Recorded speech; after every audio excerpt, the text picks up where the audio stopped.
So we're gonna finish the archaeous business. We got pretty far actually, so I hope that we'll be done, and then next week you can move on to neural networks. So why did we start? We started this saying that, okay, so maybe you want to use linear prediction, you have a loss function, and you want to minimize the amplifier risk, but you want to do this with like really big spaces. So the weight space might be infinite dimensional, but its dimensionality is so large that you cannot afford to calculate the inner product. And it turns out that sometimes you can just do this, despite the fact that this inner product would be too expensive to calculate even once. And you can do this when you have a way of evaluating this function, which is an argument of x and u and v, which is the inner product between the feature maps, that the values that the feature map takes at u and v, and you have a, let's say, closed form expression. So one example was the Gaussian kernel, but there are plenty of other examples. So then somehow, without ever working in a feature space, you can still calculate the empirical risk minimizer of this. So this was the first main observation that we made. And how? The way you do that is that you're minimizing a loss over n-dimensional vectors, and the loss looks exactly or like this. Like loss. Looks exactly like here, except that we are switching the representation of the functions to a representation that is going to be just convenient.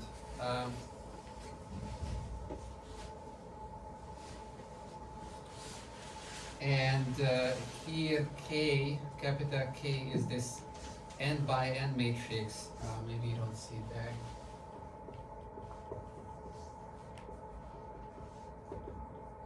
The Kij element is just Kxi xj, and this f tilde alpha function. So alpha is an n-dimensional real vector, and this function evaluated at x is taking of this form.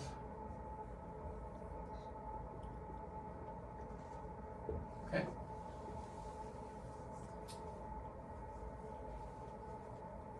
So last time we argued that solving this problem is the same as solving this problem. Solving this problem is the same as solving this problem. And the transformation between the alpha values and the weights is given by this map, which is a linear map.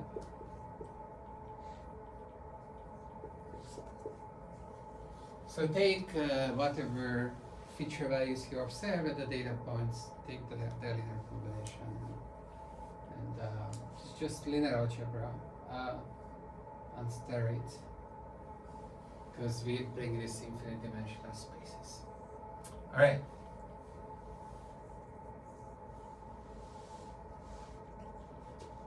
Then,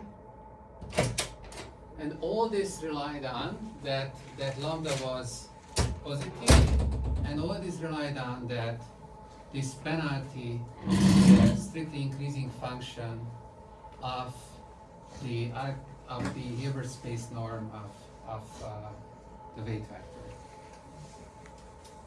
Okay, Then the next thing that we were doing is that we don't want to stop here. We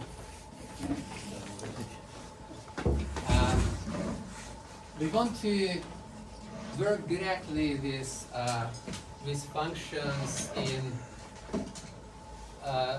real value functions. So we're going to introduce a space.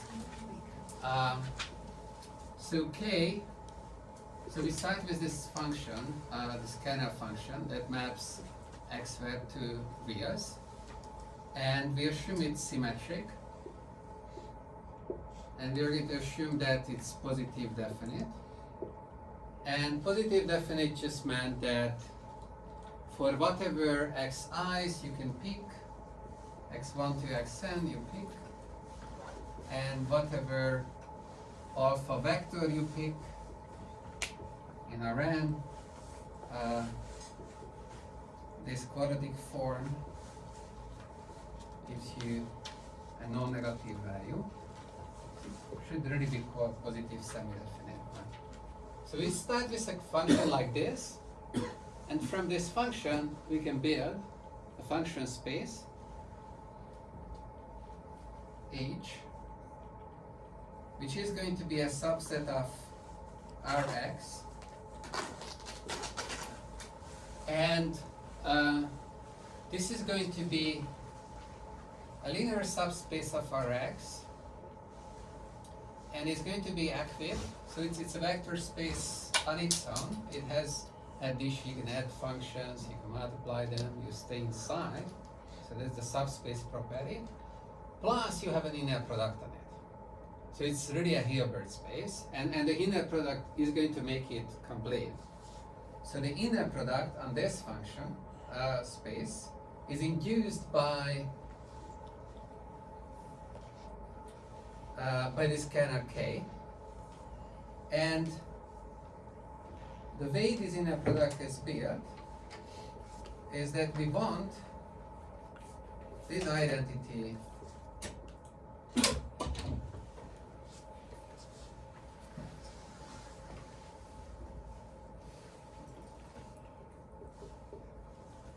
to hold. So if you take the linear combination of the kernel function where first argument is fixed at some xi, so this is really a function, and you take another function of this type but with some other points and other coefficients, then you're forcing that this is equal to sum of alpha I, beta j, kind of what's in there, but it's like the inhomogeneous version, k of xi yj. And so for the finite sums, you require that this property holds, and you hope that you can extend an inner product from these finite sums to functions. And the theorem says that yes, you can. So there is this theorem that we didn't prove. The proof would take a full class.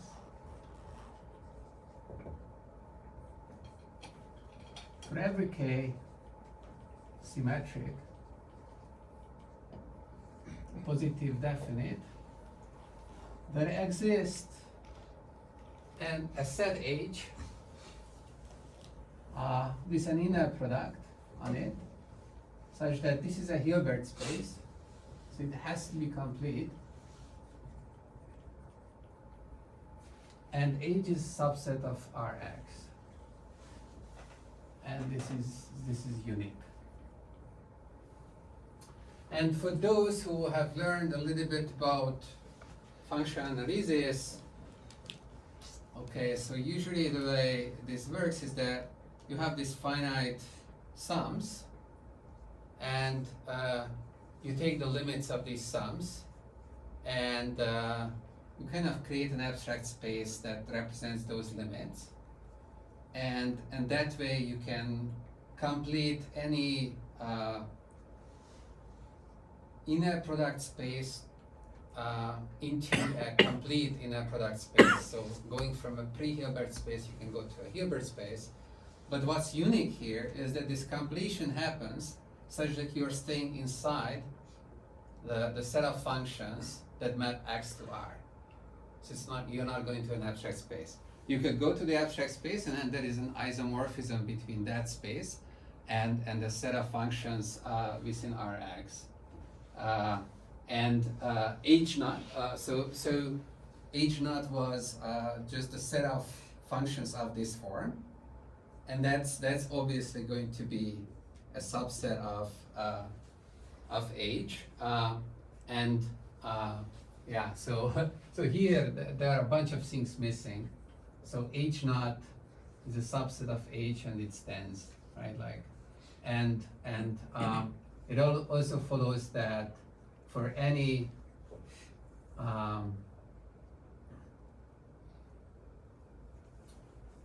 functions of this form,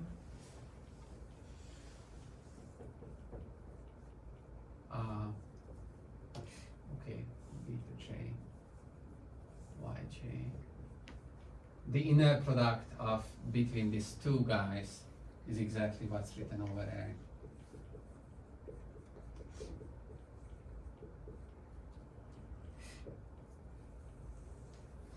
Okay, so it's an extension of the inner product to a bigger space, and is the smallest set in the sense that H naught is dense in H. And this denseness is with respect to the norm that is induced by the inner product. Okay. So this is the big theorem, and so why do we do this? It's because this allows us to just think about this function space H. So this is the Hilbert space that's induced by a symmetric positive definite kernel. And this is going to be called a reproducing kernel Hilbert space.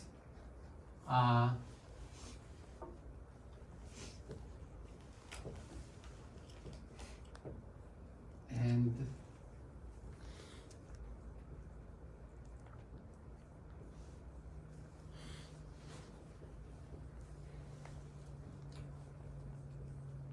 finally, from our perspective, that this is a reproducing kernel Hilbert space doesn't really matter, but it just happens to be. So a reproducing kernel Hilbert space is one where there is a kernel function that gives rise to the pointwise evaluation of the functions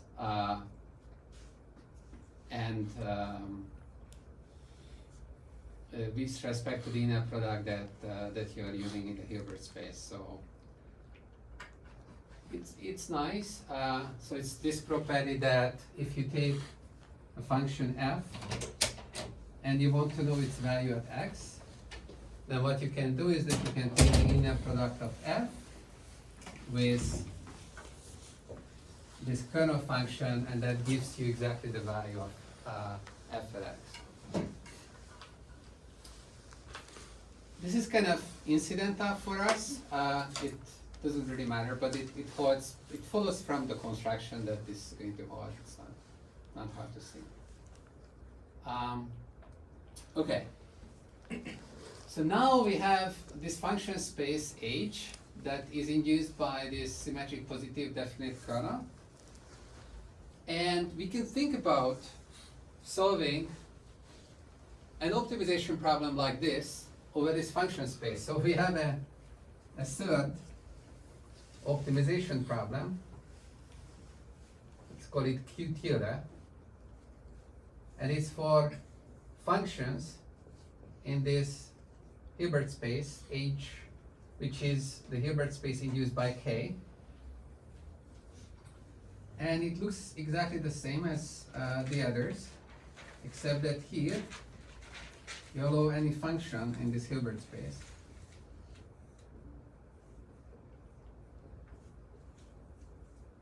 And what you put here is the norm of f that's induced by the inner product of the Hilbert space. So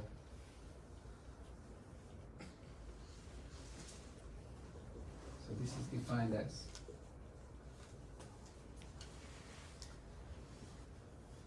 Okay, let's put an H there.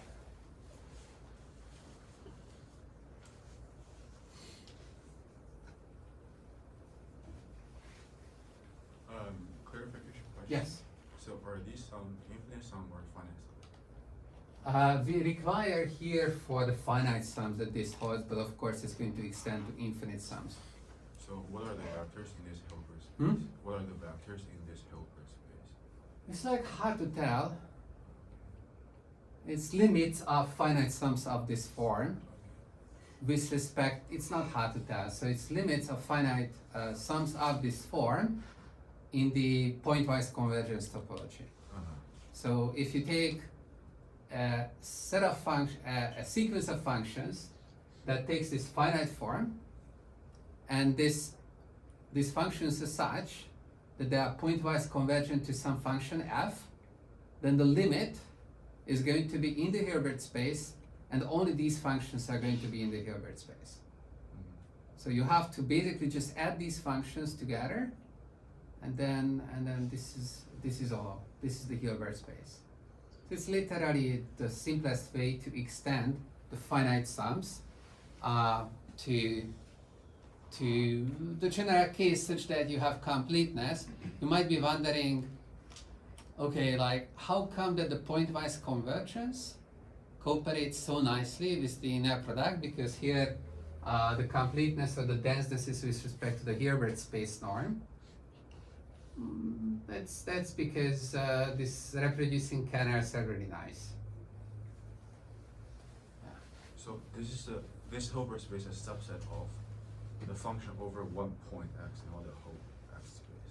No, it's a H is a subset of our X. Rx is all functions from Yeah. big X to Yeah. That's right. Yeah. Okay, so I can write it down. So H is all those F's such that there exists an Fn subset of H naught. These are the finite sums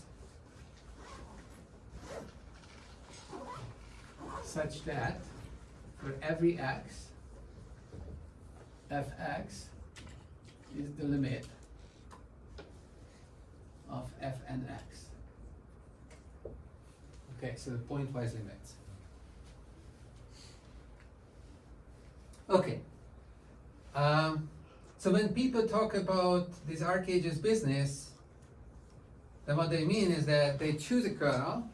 Okay, I didn't write a single kernel, but like K, U, V could be Gaussian kernel.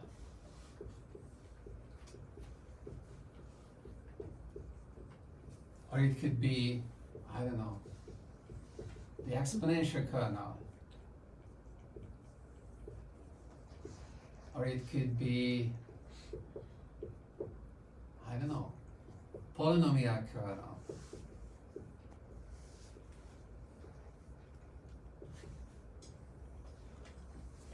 So you choose something like this. You verify that it's positive definite. This is usually not hard to verify. Symmetric by construction, you see that immediately. Then you know that there is a function space that this guy induces. And then you say, I want to work with this function space. And you, okay, good, nice wishes, can you? That's the next question. Well, based on what we have already did, that, okay, like you might suspect that yes, this is not going to be too hard to do. And the reason this is not hard to do is because if you start with a symmetric positive definite kernel,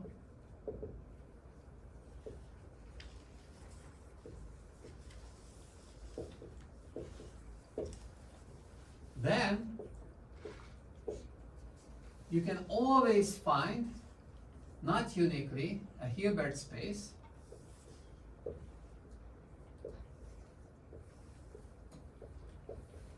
the weight space or the feature space. They are the same because it's 2R kind of thing. And you can find the feature map from X to W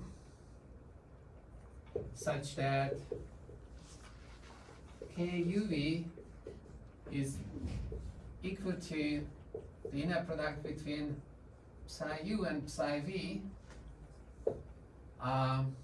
and you use the inner product in the Hilbert space, that Hilbert space. And so now there is this F psi map, which is going to map W to, it turns out it maps it to HK. How does it work? You take W and you map it to this function that takes the value of the inner product of W and psi x at point X, so it's like this map, right? So this is what we call FW, but like, okay, it's with respect to psi, so it's like, so that's a function from X to the reals, okay? And this function is untrue. So that, by which I mean that if you map the whole weight space, then you get the whole HK. You're not going out, you stay inside, and you can get everything. Okay? How does the proof of this work? Well, it's kind of this. So the magic, so okay, there is no uniqueness here. That's easy to see, like you can rotate things, so like there are zillions of different decompositions of the kernel map. If you're thinking about this whole thing, when X is finite dimensional, we're just talking about various decompositions of this big matrix. A is just a big matrix, and then we are decomposing it in different ways. And you can rotate the coordinate systems in whatever way, and you get different decompositions. Not lots of non-uniqueness. But one thing that works here is just to take this. Okay? Sorry, phi, yeah, phi x is this, and W itself is the Hilbert space, the identity. We didn't say that we're gonna compress anything or like change spaces, or so that you can show that that satisfies this requirement based on the construction that we have. So now with this, you can draw this diagram. So previously we had this diagram that we were going from Rn to W, and then we could take, or wait, I think, okay, notation. This was Q tilde, it's going to be Q tilde tilde.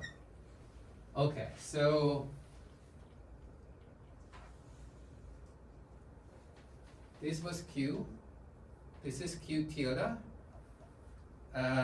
Here we are going to just the reals. And here you can go to HK. So this is this new map. This was phi. This is this new map of F of psi.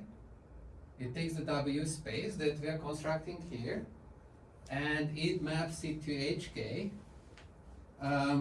And okay, so we already saw that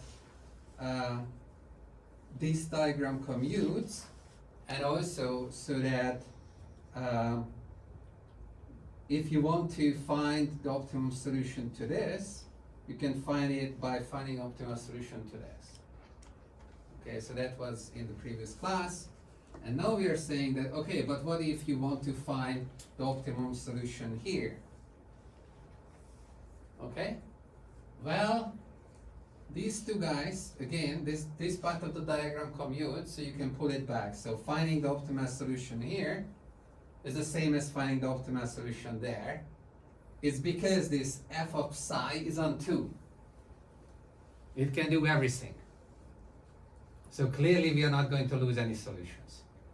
And the norms are constructed in such a way that they're equivalent, right? So the diagram commutes. That means that if I take a W here, I go through this map, and then I apply this functional here. So this functional is going to use, where is it? It's disappearing, it's here. The Archige's norm of F. So the Archige's norm is going to be kept, right? Okay, so why is that? Did I say that? Yes, it follows from this. Okay. You can even say that it's this map, this F psi is a linear map.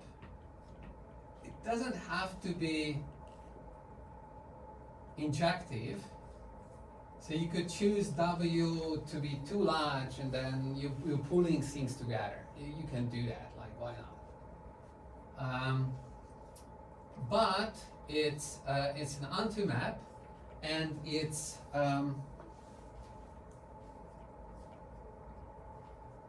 going to satisfy that if you take a W and you take its norm in W space, then that's going to be the same as the norm of the function that you get out from this map in the Archige's space norm.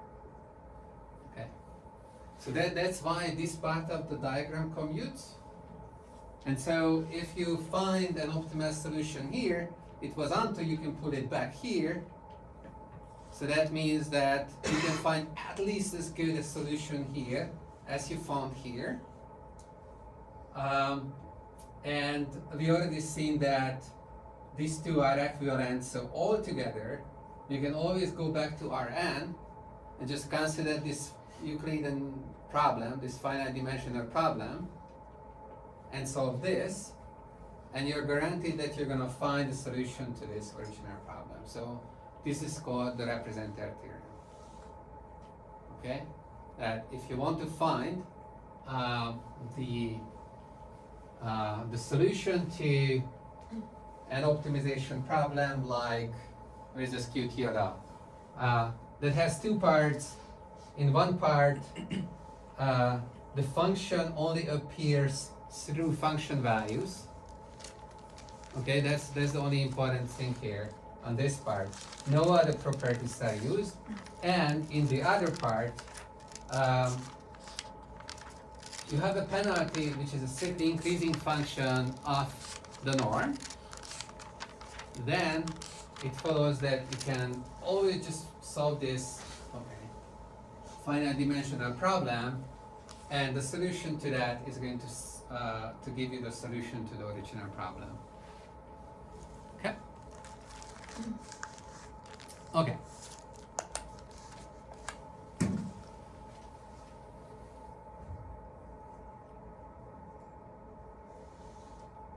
It's called the representative theorem because the solutions can be represented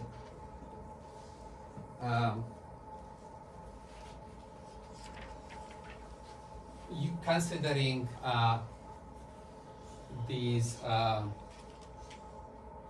forms, like can be written in this form. Okay. Could you explain why the norm is preserved? Why is the norm preserved?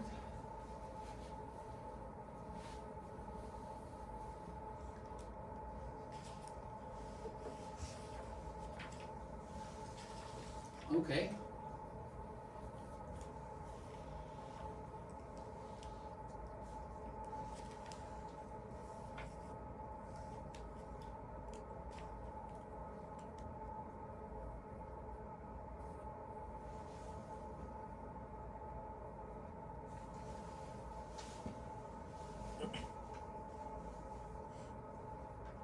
f psi, I don't actually know, I have to think about it.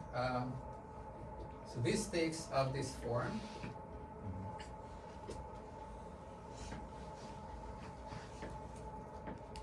And we are going to choose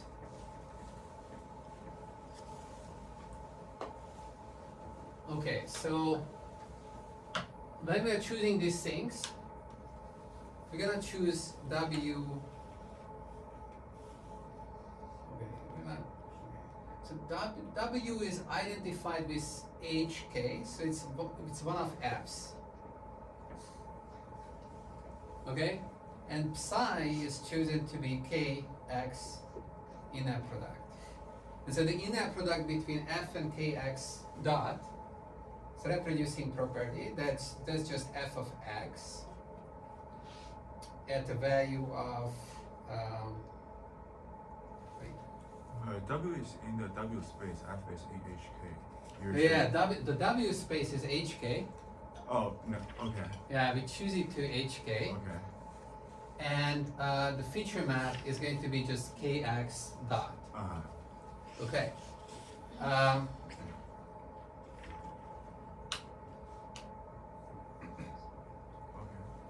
So,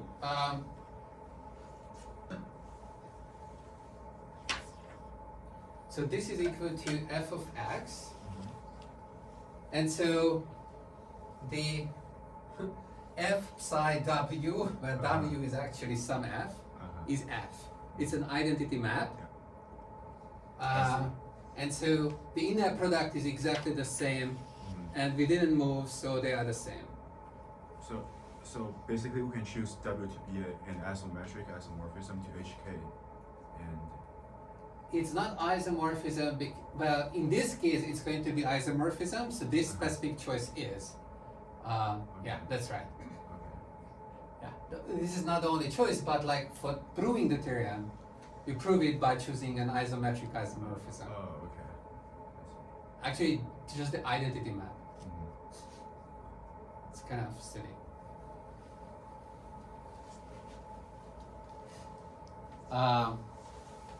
But, okay, the diagram also works if you take any W with these properties. Then of course, because we made enough assumptions here, then this diagram is going to be commutative. Okay? And this theorem actually holds both ways. So it's if and only if. The other direction is maybe even easier. Right? Like it's kind of immediate.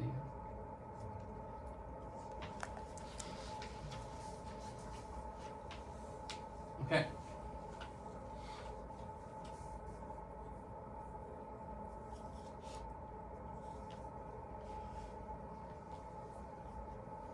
All right.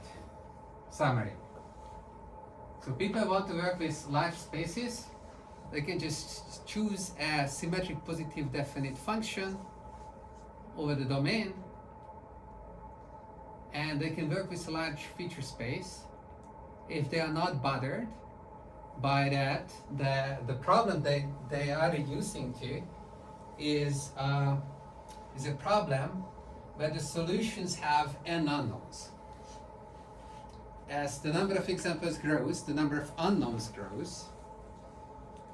So the memory requirements grow, the computational costs grow. That might be a little bit icky. And so there is a huge industry on how can you compactly do this, reduce computation, reduce memory requirements. The standard solution, if you're thinking about, let's say you have least squares problem, and you write out what this thing has to do, it has to invert a big matrix, an n by n matrix. That's very expensive. So n squared, n cubed, it's like, okay, even n squared is very expensive. So can you do it at least, or at most in linear time, in n? You have to be really lucky to be able to do that. And then a lot of people are saying that, well, that's kind of the death of this idea, because these days you want to work with huge data sets. billion of data or like trillion, I don't know, like these big numbers, you can't square this. Like it's that would be too expensive. But then you can go back and then say that, well, maybe you don't need an exact solution to this. Maybe I can design some sampling method, and there are newer and newer methods that come out, and maybe the area is not completely dead. By the way, when this was introduced, it's kind of like a nice playground to be at, because you are suddenly working with this infinite dimensional object. It's kind of exciting to do that, or like it's kind of a nice twist on the problem, right? Because suddenly maybe your computation doesn't scale with the dimension of the feature space. Even if everything is finite, but you want to work with really large feature spaces, sometimes you can, which is like really cool and nice to think about. But is it really free or not free? When it comes to the actual computation, then I think that and then generalization bounds and whatnot, then the rubber hits the road. You might realize that, okay, like I was wishing for too much. But still, in the spirit of wishing too much, the next topic is universal consistency with reproducing kernel hardware space methods. So what you can do is these things, they are kind of inherently non-parametric. So non-parametric is a word that everyone uses, no one really knows what it means. It means many things.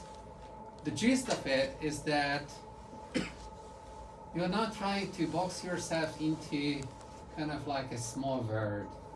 So if you look at, wow, what did I do here? No, this is good. Okay, you look at here. I was looking at the wrong line. So you look at that, you have n coefficients. As the number of data points grows, the number of coefficients grow. Maybe a lot of them are going to be zero, and then you can somehow say, but like there is a potential for that. You grow your architecture, you grow your representation part in a way, adaptively with the data, or not so adaptively, but somehow more data, more parameters, maybe more flexibility. If you take a finite dimensional model, like psi was feature mapped into finite dimensional space, you won't get very far. Another view of non-parametrics is that you're working with function spaces, which are big in the sense that their covering numbers are large, so that the metric entropy is not like for the finite dimensional case. So the finite dimensional d-dimensional case, we had log 1 over d times log 1 over epsilon for metric entropy. So if your metric entropy is like polynomial in epsilon, it's like d over epsilon, it's like even slower. So that's when people say, okay, this is the non-parametric situation that we are in. And if you start with a kernel function, many times you're gonna be in a non-parametric situation. But not all non-parametric spaces are born equal, so there is a hierarchy between them. So there are bigger spaces, smaller spaces. Some spaces approximate certain functions better than the others. It's like a lot of room for playing around there. I really love the part where people just apply archaeous techniques to combinatorial objects, where you have a finite space which is exponentially large, and you're kind of extracting meaningful, really high dimensional features that you can see that they have some meaning to them, and you can do the calculation with exponentially large spaces and even bigger feature spaces, and you can do the calculation in finite time, polynomial time in the number of examples, right? Like regardless of these huge coordinates. So there I see that the potential is very good.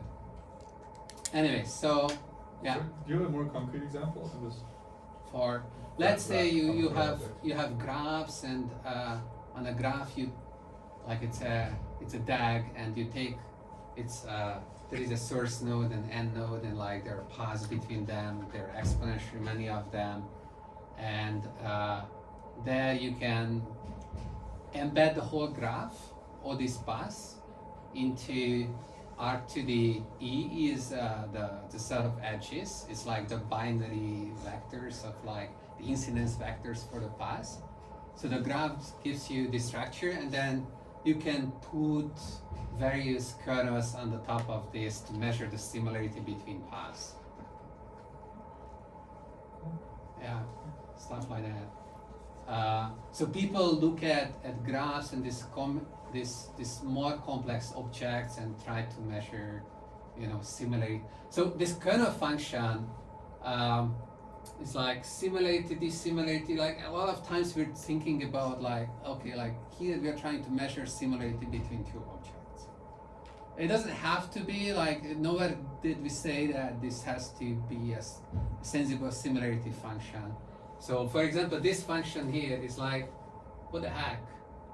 It's kind of weird, isn't it? Exponential of U transpose V.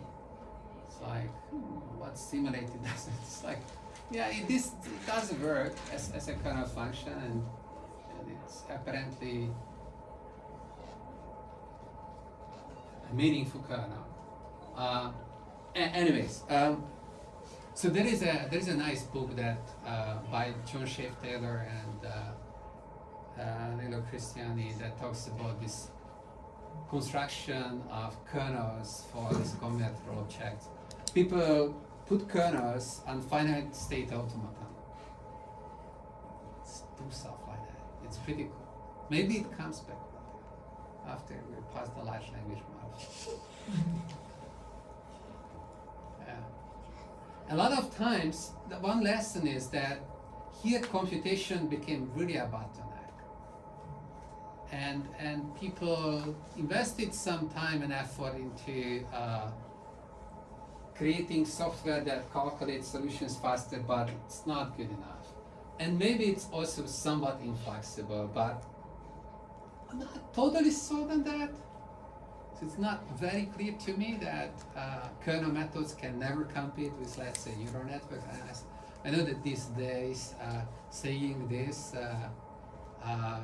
should induce some automatic shaming, but I don't know, like, who am I to know whether this is true or not?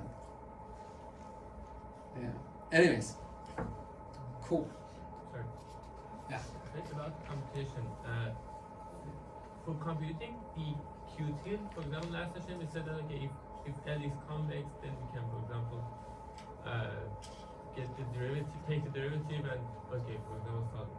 But Yeah. here, okay, for the norm, I don't have any idea how we can solve this. With this one? Okay. But here you go back here. Like you just solve this. You never solve that. Like you solve that by solving this. That's it. Like that was the theorem. So doesn't it? I mean, okay. You think it about doesn't- solving that, it but does- you will actually solve this, and then by that you're solving that. Yeah, but in that case, I think we don't buy any, for example, a factor of n. That's also n squared, I think, right? Here we have, like for example, this matrix and then by n matrix already. Yeah, but I So thought there we we are buying didn't a seem to factor have of it, n. but it's an infinite dimensional object. What do you do with it? It's even harder maybe, but people actually do think about this. It's like, okay, maybe I can represent it in some way, and like I don't need to consider this form. So there are lots of ideas floating around. We just have a paper with Dave Jens and his friends from Cambridge, where yet another method is proposed to solve problems of this form, which is doing randomization, and then we are having tremendous fun answering the reviewers who are complaining about similar things. But yeah, like it happens even today, even here. Like this is an active area of research. There are people who never give up, right? And actually, you know, like doing research, it's like if you always just do whatever everyone else is doing, then what are you doing? Why are you doing that? Should be doing what no one else is doing, right? Then you have a chance of doing something unique. Okay, anyways, yeah, so working on arcages is definitely unique these days. You're this mind right. Okay. You have to be pretty crazy. Like, Yeah. I have a lot of people working on RKHS isn't it do like neural network theory? Because Yeah, they're pretty crazy too. That's where we want to get to, right? Like at least we see that craziness, but it's kind of interesting that yeah. So that's next week. So whenever you can prove something interesting about neural networks, it happens that they are equivalent to kernel machines anyways. So then what did you do? So it's just a rebranding. But actually not. I think that it's, anyways, we'll see next week. Okay, so next topic, consistency, universal consistency. So in universal consistency, what you want is that somehow you want to work with spaces such that nothing can stop you from getting the best in the limit of infinite examples. Okay, what is that? So let's say you're interested in minimizing the expected loss, and you're getting more and more samples, and you're not willing to make any assumptions about what this function that's minimizing this loss is. You still want to find it. Can you? Are there methods that can do that? It turns out that you can massage arcage's methods pretty easily to do this, and then there are like zillions of other ways of doing it. I think it's really fascinating that so there you're working in an incredibly rich space. It's like all the functions considered, you're considering the minimizer of the expected loss. Given all the functions, okay, measurable functions. It's like a big space. And you can get there. I mean, no, but like in the limit, yes. That's the second best that you can do, right? Like, and so one thinking that was going on in the community early on was that you want to design methods that have this universality property, that they're not going to be thrown off by like whatever data you throw at them. They're robust in this way. And it turns out that with arcage's methods, you can relatively easily get this. So in the remaining 20 minutes, let's do something along these lines. So this has to be impressively fast. So there are two aspects to this. If you want to have a method that's universally consistent, then you have to work with function spaces that as the data grows become richer and richer. You can't work with the richest possible function space that is all possible functions with a finite sample size because you kind of will tend to overfit to the noise. So you want this universality. You can have label noise. You can't do this. You have to do something about that. So there are these two errors that we kept talking about: approximation error, and the approximation error arises because you're working with a restricted set of functions. Then you can't get to the infimum of this loss. You have some positive error there relative to the best possible that you could get. And the other is the generalization error or the estimation error, which comes from just the randomness of the data and trying to find the best possible within a restricted function class. You still have some residual error due to not seeing what the distribution is, but only getting a finite sample from it. And so in previous weeks, we were looking at that, and we had a bunch of ways of dealing with that: metric entropy, Radamer complexity. So we have these two sides of the coin: approximation error and estimation error. So to handle the approximation error, you can just like take an RKJ space and take increasingly larger balls in it. If the RKJ space was really, really rich, by which, what do we mean? Let's say you can take any continuous function and you can approximate any continuous function up to any degree of accuracy with respect to the supremum norm with elements of the RKJ's space. Then the approximation error will be under control. As you're taking bigger and bigger bigger balls in the RKJ's space, you eventually, if you want to approximate this target function with some function up to a fixed accuracy 10 to the minus 100 or something, then with a large enough radius of the ball, you will get there. Okay? But the ball may need to be really large. And, okay, so side story is that if you're choosing a kernel, then you can view that as a way of putting some order on, like, through which you look at how complex each function is. So if you have a target function, then I want to approximate up to this incredible accuracy, how big my radius needs to be to get that accuracy, right? Like, it depends on what kernel I chose. If I choose a kernel where this radius is, I don't know, 10, then I get there quickly. If this radius is 1 billion, then okay, we will see that the radius has other consequences. So what is the other consequence? We already talked about it. We already learned about this, right? So if you have, this is just glorified linear prediction, and in linear prediction we saw that the norm of the weights, like if you're considering just linear prediction with bounded weights, is what governs the generalization error. Okay, and as the radius grows, so grows the generalization error, or this estimation error.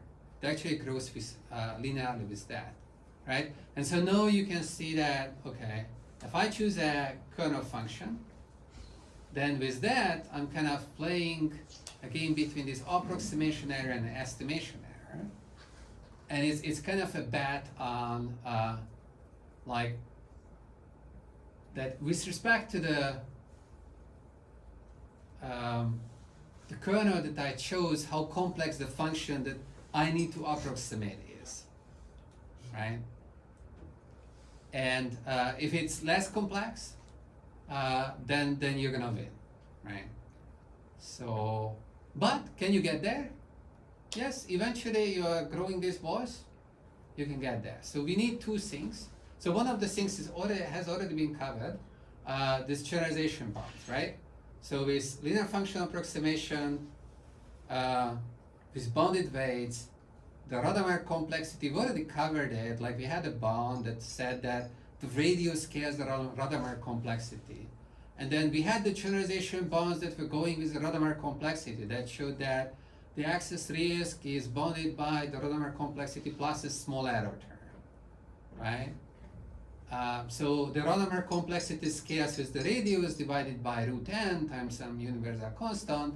And so if I can get the radius grow slower than root n, this term goes to 0.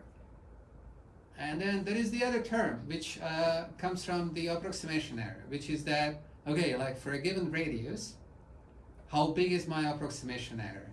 As the radius goes to infinity, this approximation error will go to 0, okay, if you have a good kernel. So these kernels that have this property, these are called universal kernels. Okay, so that's a definition, like, fine, let me write down something.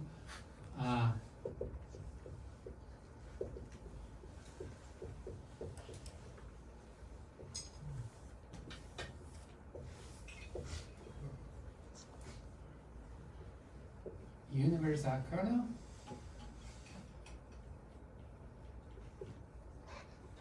if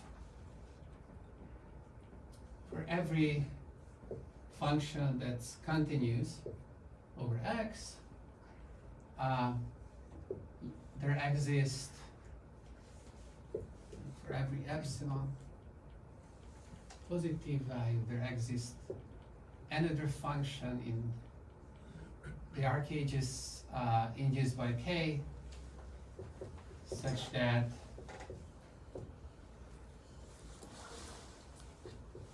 they are epsilon close to each other in supreme norm. It's max norm.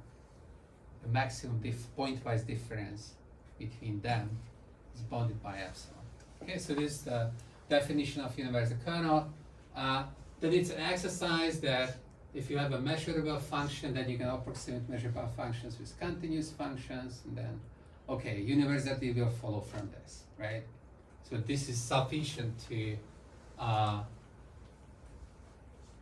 get the consistency that we wanted to get from the results that we already have. So, okay, so we just need to see whether we can get a universal kernel. Okay, the simplest way to get a universal kernel, since I don't have much time, is to go through the Stone-Weierstrass theorem.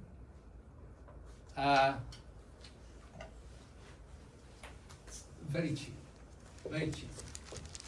Okay, so it's like outsourcing to classical mathematics, but it's cool as well.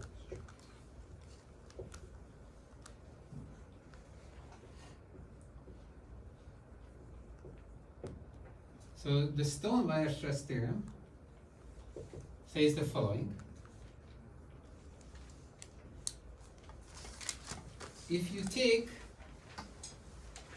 polynomials, so the set of polynomials of whatever degree over this domain X, so X is a subset of Rd now, okay? And this is just a set of polynomials that you can build. This set of polynomials is dense in Cx in the set of continuous functions with respect to the maximum norm. Okay? So with polynomials you can approximate any continuous function. Oh, I think that X should be compact. Other than closed. I think that that's pretty important actually. Okay. So there is a little loss of generality here, okay? So yeah, I don't know whether I like this short way, but it's very short, at least. Okay. So then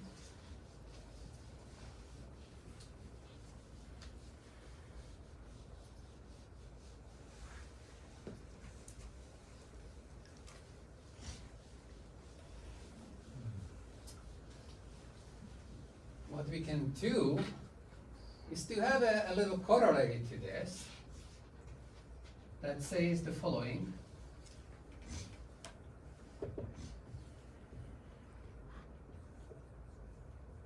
Let K be a symmetric positive definite kernel function.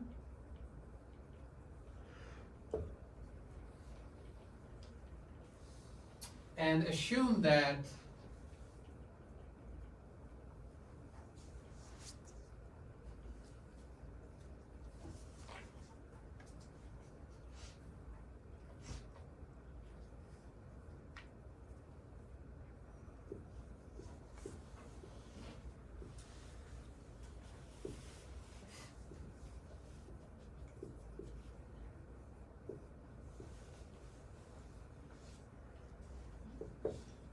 can be written as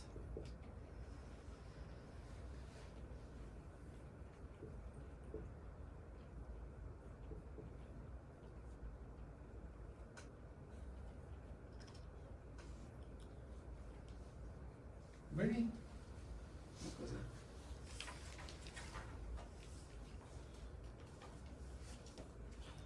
Yeah. Ready? Okay. So the kernel can be written this way.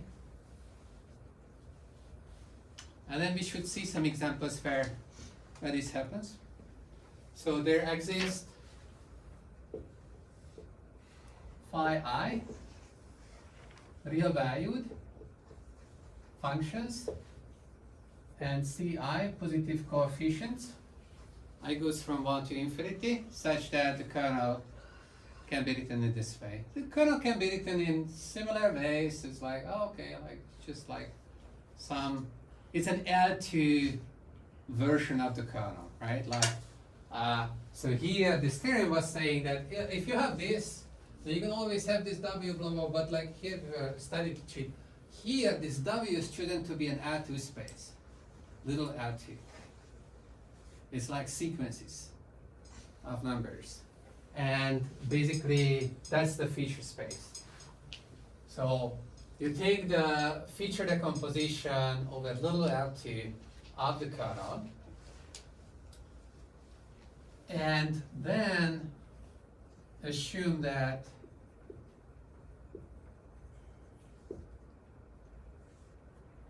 the polynomials are somehow appearing in these individual elements. So if you take, how do the polynomials look like? They're basically x1 to the power of p1 and xd to the power of pd, where p1, pd are non-negative. So these are these functions. So the functions that map x1 to xd to this value. So this is a subset of these functions. Okay. So this is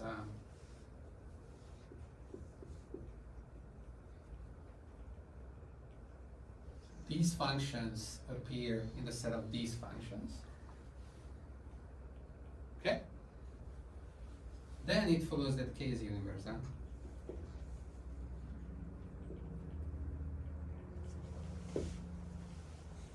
And then, okay, so you might wonder how do you apply this? And the way you apply it is that you take things like KUV, e to the U transpose V, and you take Taylor series expansion of the exponential function, and then you kind of reorder things, and like you see all the polynomials appearing there. So Taylor series expansions of various things are going to give you this property. So from this it follows that K is universal. Okay, so how do we know that this is universal? Do we also need psi to be square summable or something? Hmm? Do we also need size to be square summable or something in this? No, it's this is sufficient. I mean, K is already a positive definite kernel. Everything is kind of like properly, sufficiently constrained. You don't need any further assumptions.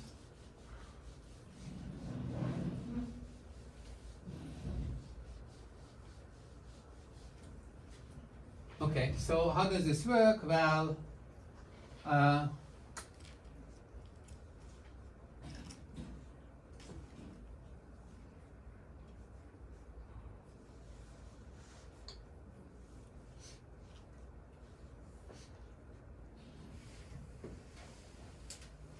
so we have we're gonna choose a W, and the W is going to be an L2 space,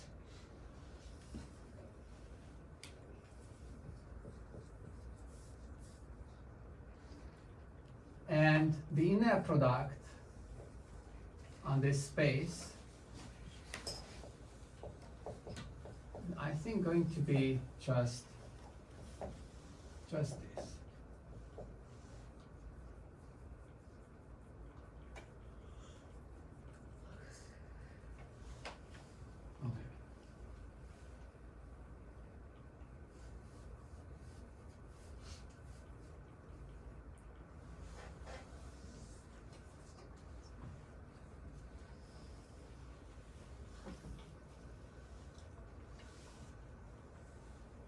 What do I want to show? I want to show that the polynomials themselves are in the Arcadia space underlying HK. Because if that would be the case, then that's a closed space, linear combinations of them are in the space, so then Rx is a subset of the Arcadia space, Rx is dense in Cx, therefore HK is dense in Cx. So it's sufficient to show that these guys are in the Arcadia space. But we assume that these guys are actually one of these guys. So it's sufficient to show that these are in the Arcadia space, these functions, the psi I functions. Okay, so what are we going to rely on? We're going to rely on a theorem that is a variation of this that says, okay, so it's the converse of this. If you have this W space and you take this psi function that maps X to W, and this holds, and like this holds, then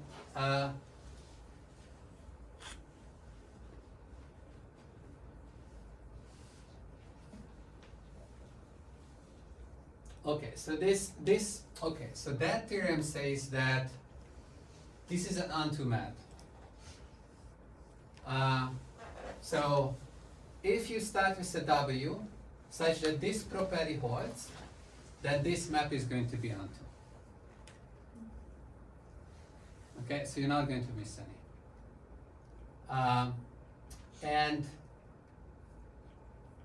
And it's mapping here. So whatever W element you choose here, if you map it using this F psi map, you're going to end up in HK. That's the property that we are going to need because we want to show that you can choose a W in a certain way such that this happens, W space and the W vector and the psi in such a way that this happens. And so the obvious choice for the psi of X is going to be just psi 1 X, psi 2X, and so on and so forth. Okay, so this is the psi map that we're choosing. That's the W space. This is an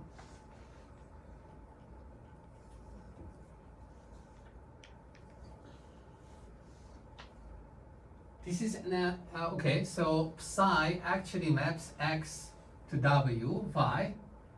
We need to show that the norm, according to the inner product that we just defined, is finite. But what is the norm of psi of X? The norm of psi of X in this W norm, so this is the W norm, is just the sum of C of I psi of X squared, right?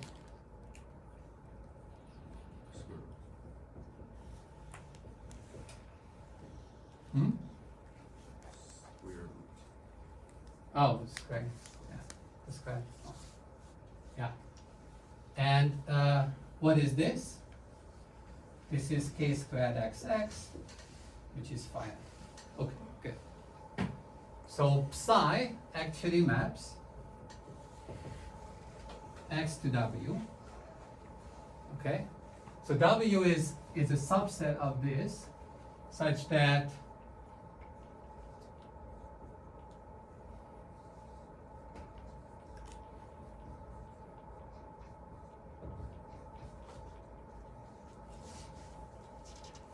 the W norm is 5. Okay? This is the outer space that we're talking about. So psi maps X to W, fine. And the next thing is that, oh, can we select one of the components? And of course you can select, and that's also going to be in W. So how do we select one of the components? And so now we want to somehow just show that psi I. So we want to write that psi I is the inner product of some W that we need to construct and psi X. And we ask, okay, what is this W? And of course this W should be EI. Right? Okay. So now the question is whether EI is in W. Oh no, it's EI over CI. Okay. Because this is a W norm. Okay. Right, so the inner product between these two guys, this W norm, is this.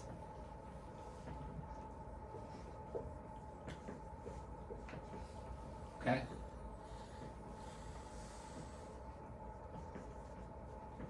So Wi, okay, so this should be J. Wj is 0 unless J equals I. When J equals I, you get 1 over, so then Wi is 1 over Ci. Okay, so this EI is just the ice unit vector in Rn. So this is equal to psi I X. Okay, fine. So what remains to be seen is that the norm of W is finite. Okay, is that true?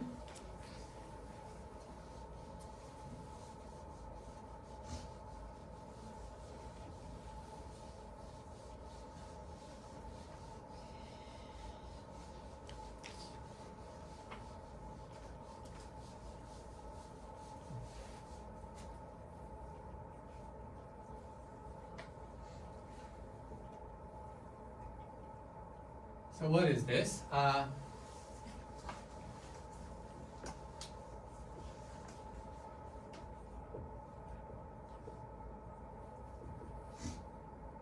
So this is Ci times 1 over Ci squared, because that comes from there. So this is just 1 over Ci, which is fine. Okay. Therefore, it follows that W is in W. Okay, now we call the theorem that says that if you have a feature map that maps to this W space, O, and you have to have that psi U, psi V inner product, W is equal to K U V, which we do have by construction here. Then this feature map, whatever W you can choose from this W space, this gives you a function in the Arcadia space. It doesn't go outside of the Arcadia space. So this is in the Arcadia space now. Okay, then we are done, right? So it follows that psi I is in HK. Therefore, it follows that Rx is a subset of HK, and then Stone-Weierstrass gives you that since Rx is dense in Cx, HK is dense in Cx.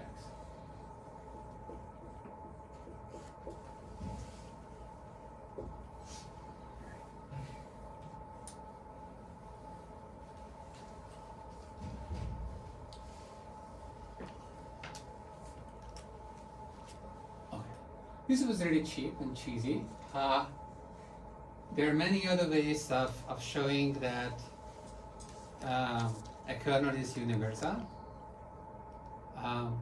No universal ways of showing, I don't know.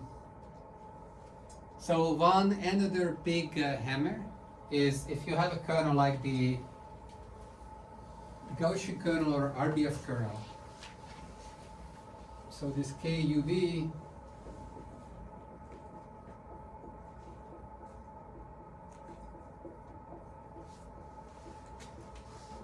alright, so this is a function. Okay, so maybe take this away. This is just a function of the norm difference between u and v. Here you could use any norm. It doesn't need to be a Euclidean norm. And you have this h function. So the h function here would be, in this case, h of t is e to the minus t squared over 2. And this function has some nice properties. So it's, if you take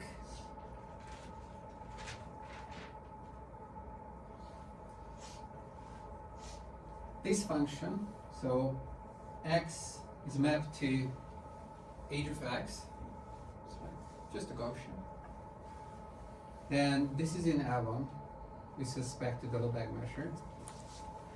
I suppose you can choose some other measure. And then even if you multiply this function with the norm of x, this is still in Avon. So that kind of, this second one kind of means that, okay, x grows, so h has to decay so that this is integrable, right? So you can always integrate by, like there is the distance from 0 and then you can go around the circle and so on and so forth. With the distance as you're going far, the first term increases, okay? And so if that increases, h doesn't decrease fast enough, this would not be integrable.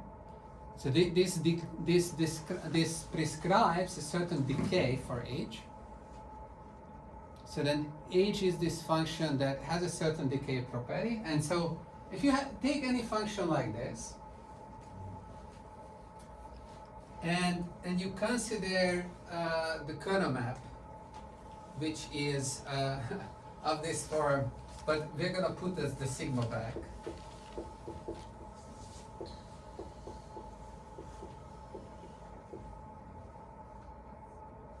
Okay. And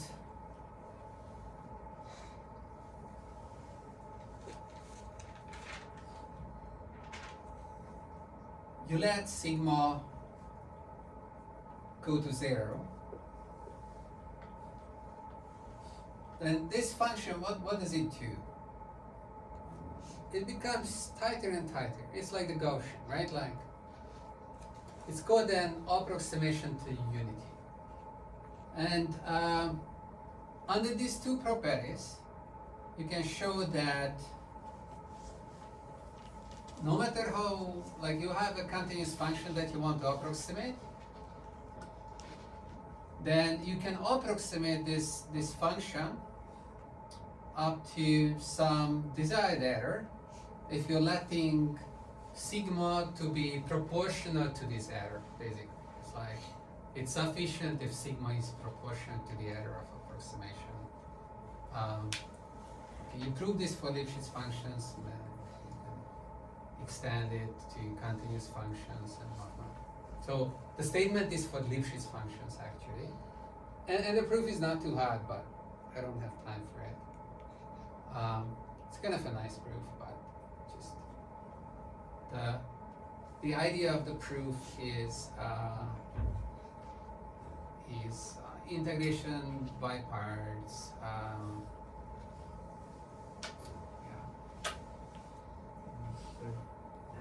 Yes. It's not, I think it's not just, for example, blowing up the ball. It's actually changing the kernel itself. Can you? Right? What? I mean, in the first explanation you said we went, for example, Okay. to expand the ball to decrease the Right. approximation error, Yeah. but it would be, for example, harder to compute. Yeah. But here we are actually changing the kernel itself. It's not just. Yeah. So this doesn't show that any of these kernels is universal. It just shows that the family of kernels is universal, which is a weaker property, which you may or may not want. So if you go back to the Gaussian kernel, then a construction like this is going to show that it's universal as well for any fixed sigma. Yeah. So in a way, these results are stronger. That result is a little bit more quantitative. So that result is also showing something about, if I want to, so it's like a different lever that you're putting. You're changing the kernel space. So for the same radius, you're blowing up the ball if you're decreasing the sigma. Right. So it's a different level that you can pull. Good point. Yeah.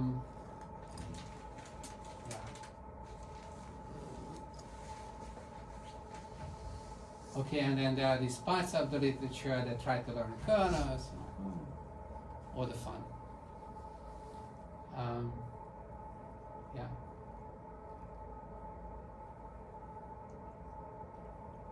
Okay, let's stop here. Why does little w and big W implies psi I in HK? Why does little w? In that big W. So you're talking about this line? Yeah, this implication. Or why does this implication? Because little w was chosen in this special form, EI over CI, and the inner product of little w and psi is equal to psi I x. Yeah, but that map is an onto map. It doesn't go out. It doesn't go out of HK. Wait, onto means surjective. Onto means more. We don't need the onto part. We only need that it's embedding. Oh, okay. Yeah. We only need that it goes into. The theorem also says that it goes into it. But then it strengthens it and says that, oh, it's surjective as well.